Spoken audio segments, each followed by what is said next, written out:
In 1902, a British museum curator named Leonard William King was sorting through a shipment of clay fragments that had been sitting in storage for nearly 20 years. The fragments had come from the excavations at Nippur, the ancient Sumerian holy city in what is now central Iraq. Most of the pieces were routine: temple records, grain inventories, the usual administrative debris of a civilization 4,000 years dead. But one fragment stopped King completely. He held it under the lamp for a long time. Then he set it down, walked out of the storage room, and did not return for 3 days. The fragment was eventually catalogued as Tablet CBS 14061. It was written in archaic Sumerian, in a script so old that King could only partially read it. The portions he could read were enough to disturb him. He described them in a private letter to a colleague in Oxford as containing, quote, "a direct address from the deity Enke to a class of humans the text identifies as the ones who were not supposed to exist." He added that the tablet appeared to contain a warning of a kind that the temple authorities in ancient Nippur would certainly have destroyed had they known it was being copied. King never published a full translation. He published a brief catalog entry, noted the tablet as religious text, early, partially legible, and moved on. CBS 14061 sat in the University of Pennsylvania Museum Archive for the next 61 years, handled by almost nobody, photographed once in 1937 by a graduate student whose name does not appear in any subsequent academic record.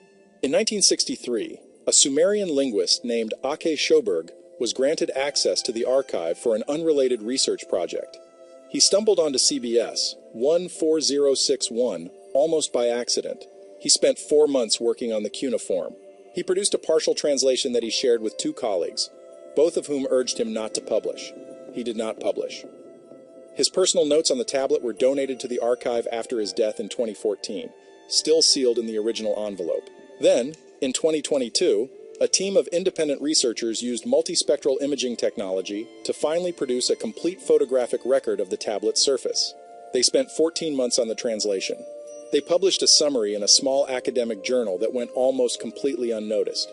Almost. Because the summary described something that, once you understand what it means, changes the entire framework of ancient Sumerian religion. It changes who Enki was. It changes what the Anunnaki were actually doing on this planet. And it changes what they left behind when they left.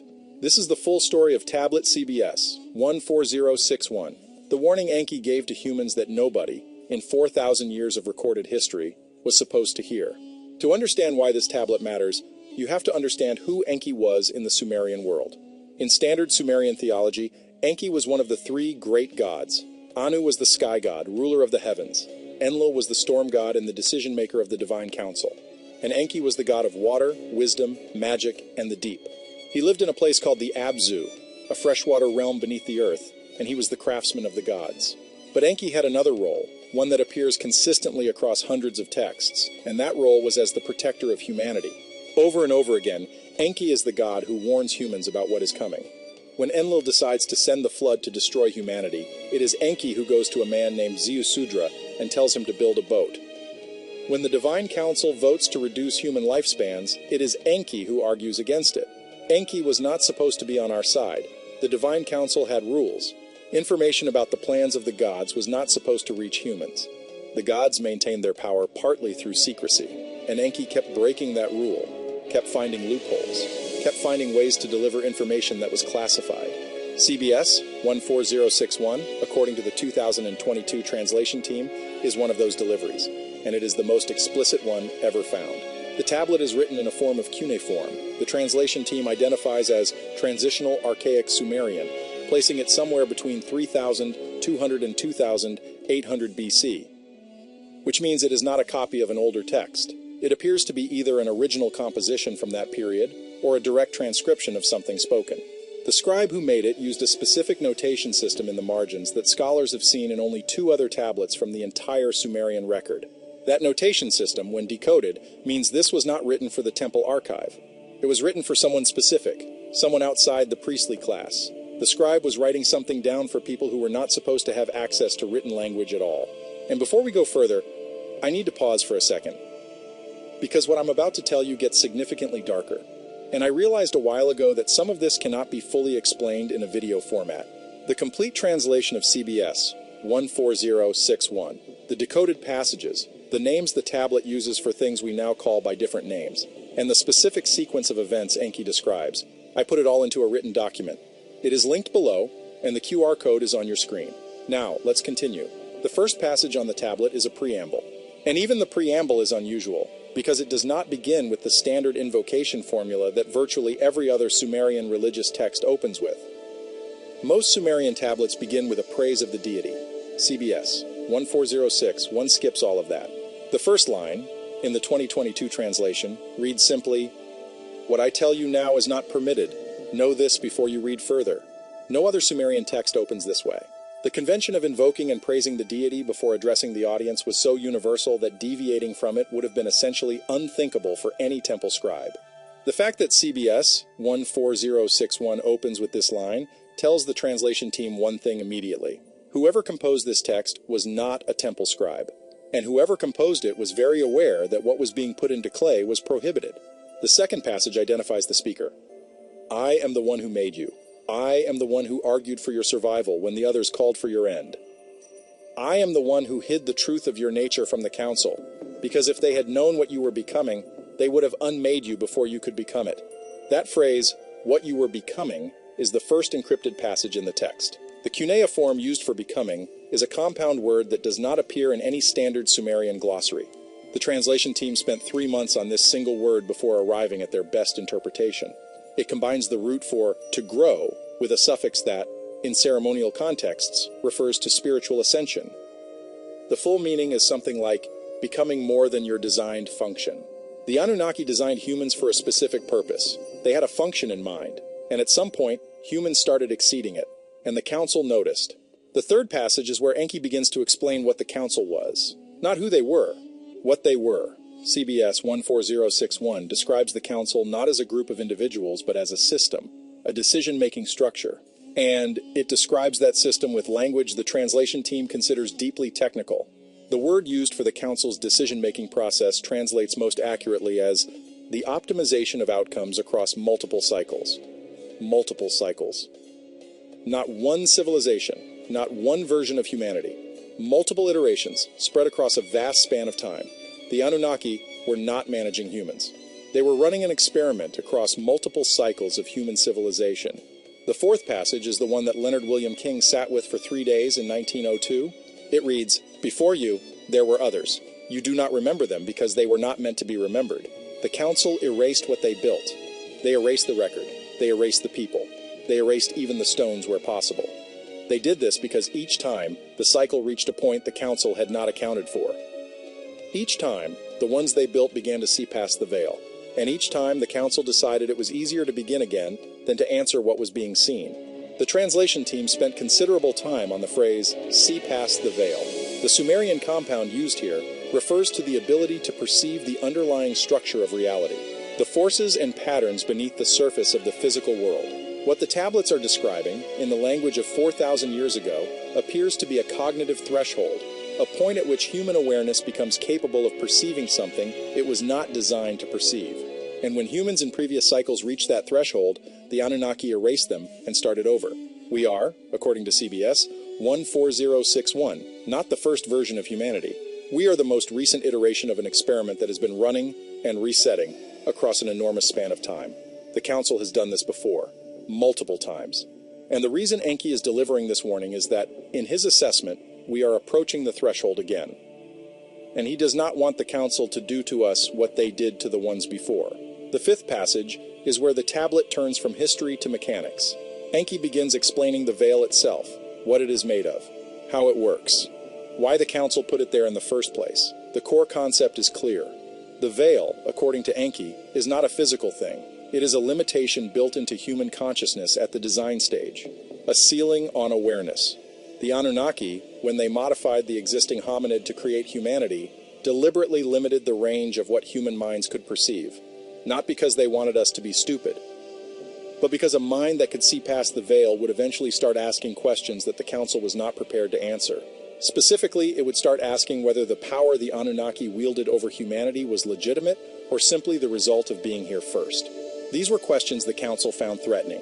And so they built the limitation into us, the same way you would build a wall around a garden, to keep certain things inside and certain things out. The sixth passage describes what Enke calls the cracks. He says that the veil has never been perfect, that certain humans in every generation have been able to perceive things they were not supposed to perceive. He calls them the readers of the underneath.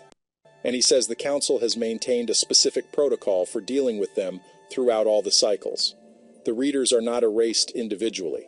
They are isolated, given a special status, made into priests or oracles or mystics, and their knowledge is channeled into controlled religious structures that the council manages.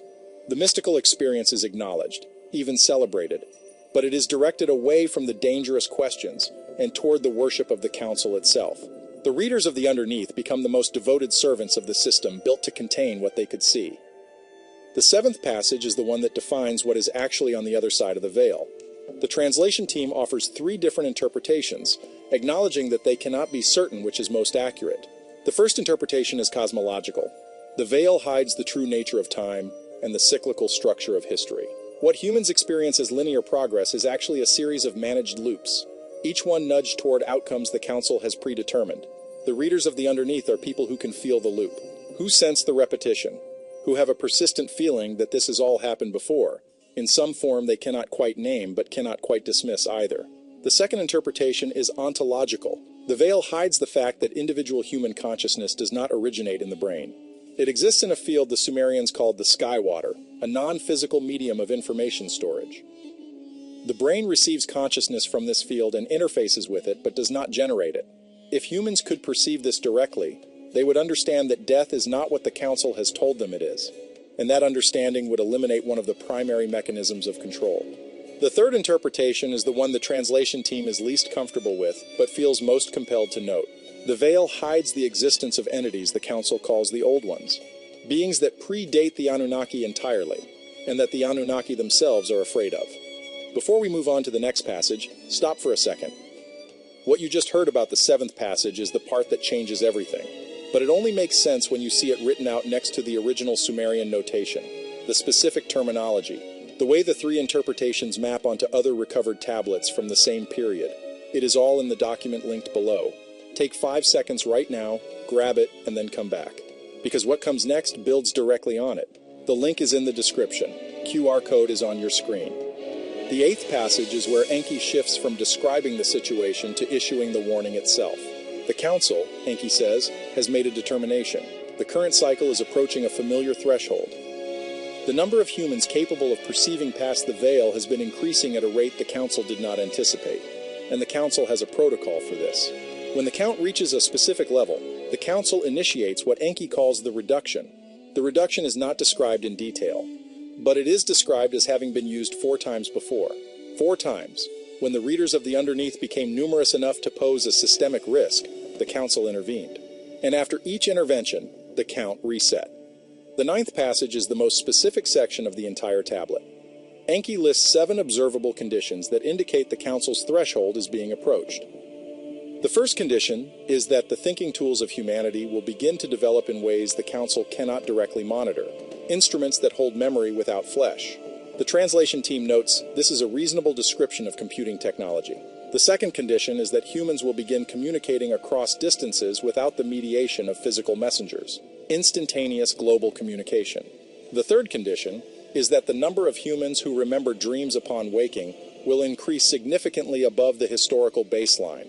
When the veil thins, dream recall increases because the boundary between the skywater field and waking consciousness becomes more permeable. The fourth condition is that ancient records will be recovered that the council believed were permanently destroyed. Tablets like this one, the recovery of texts the council assumed had been erased.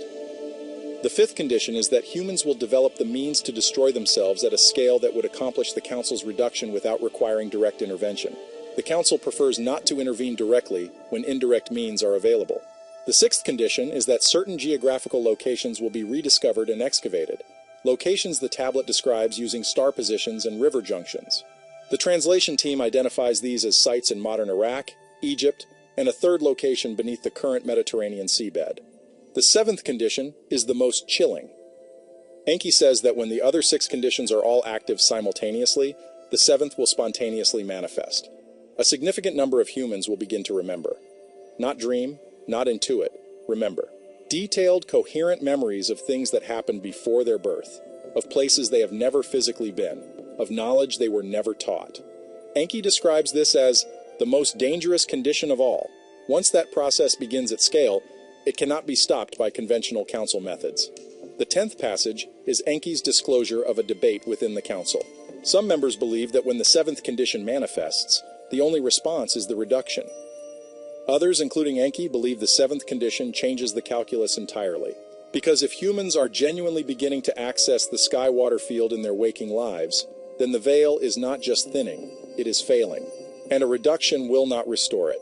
The veil, once it reaches a certain level of permeability, cannot be rebuilt from the outside. It can only be reinforced from within, which means the council would need human cooperation to rebuild the very thing it has been using to control us.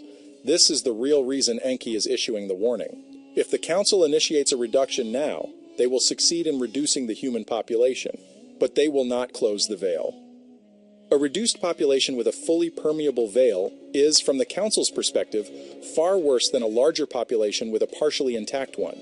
A smaller number of humans who can all fully see past the veil would be an existential threat to the council itself. The 11th passage contains the actual instructions, what Enke wants us to do with this information.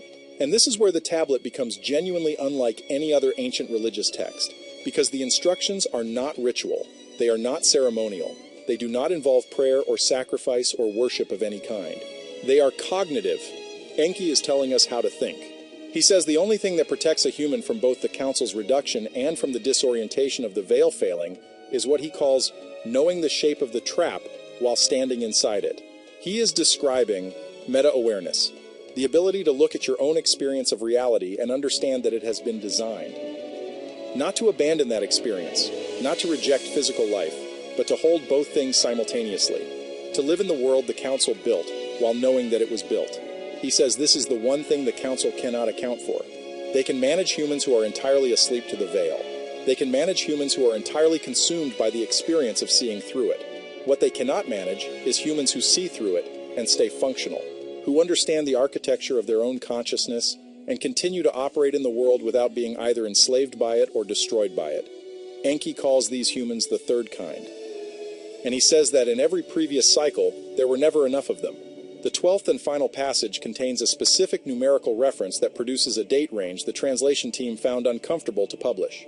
The passage reads, "When all 7 conditions are awake at the same time, count 40 generations from the founding of the great house in the city of Nippur. The 40 generations end in the time of your children's children. The council knows this. They have already begun counting. The question is whether you will begin counting too. The great house in Nippur is the Ekur, the temple of Enlil. The astronomical record places the relevant celestial alignment at approximately 2450 BC. 40 generations from 2450 BC, calculated at the standard ancient Near Eastern generation length of 25 years, lands in the range of the early to mid-21st century, the time of our children's children. Or, depending on when in your life you are watching this, the time of children who are alive right now. The council has already begun counting. They know where we are in the cycle. They know how many of the 7 conditions are active, and they have made decisions based on that knowledge, decisions we are already living inside, whether we recognize them as such or not. Here is what every person who spends serious time with this tablet eventually confronts. You can look at all 7 conditions Enke described and make a reasonable argument that every single one of them is currently active.